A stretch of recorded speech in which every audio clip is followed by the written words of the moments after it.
Որպես քարոզարշավ կարող եմ ասել անցել է ոչ այսպիսի կոչված արտառոց միջոցների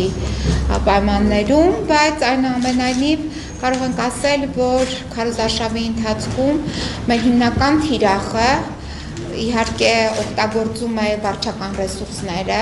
եւ վարչական ռեսուրսների մեջ են մտնում հատկապես կրթական օջախները եւ կրթական օջախների միջոցով ժողովներ է այնտեղ անցկացնում ուսուցչանոցներում եւ փորձում է այդ ժողովների ուսուցիչների միջոցով այսպես ասենք մարդկանց հավաքագրել, որպեսզի հետագայում նաեւ այդ ընտրակաշառք բաժանելու միջոցով հնարավորություն ունենա ինչ-որ ձայներ հավաքել, բայց դա էական չէ, մենք գիտենք իհարկե նաև, որ ընտրությունների ընթացքում իրենք կարող են օգտագործել ուռճացված այդ ցուցակների մեջ ներգրաված մարդկանց, որոնք ունեն տարբեր փաստաթղթեր, մեկ մարդու լուսանկարով, բայց տարբեր անվանումներով եւ տարբեր գրանցմամբ, հետեւաբար իրենք նաեւ այս մեթոդը կարող են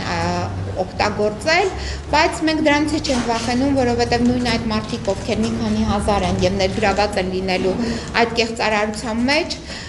ընտրատեղամասում իհարկե իրենք պետք է քվեարկեն գաղտնի եւ այդ գաղտնի քվեարկության ներքո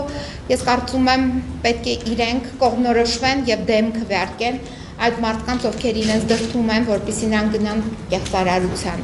Եվ նաև բոլոր նրանք, ովքեր որ այս բան խոցելի են եւ ստիպված են լինելու այդ քվեարկությունը կատարել այդպիսի ճնշումների ներքո եւ կաշառման ներքո, ապա նույն նրանք, եթե գնում են ընտրատեղամաս, ապա հիշեն, որ նրանք քվեարկում են գաղտնի եւ այդ գաղտնիության ներքո հենց իրենք կարող են իրենց վրեժը լուծել բոլոր նրանցից, ովքեր իրենց գցել են այդպիսի վիճակի մեջ, որովհետեւ այդ 10,000 դրամը կամ 5,000 դրամը կամ 15,000 դրամը դա ուղղակի կարելի է ասել մահապատժից առաջ մի ընթրիքի կազմակերպում է եւ նրանք պետք է հրաժարվեն։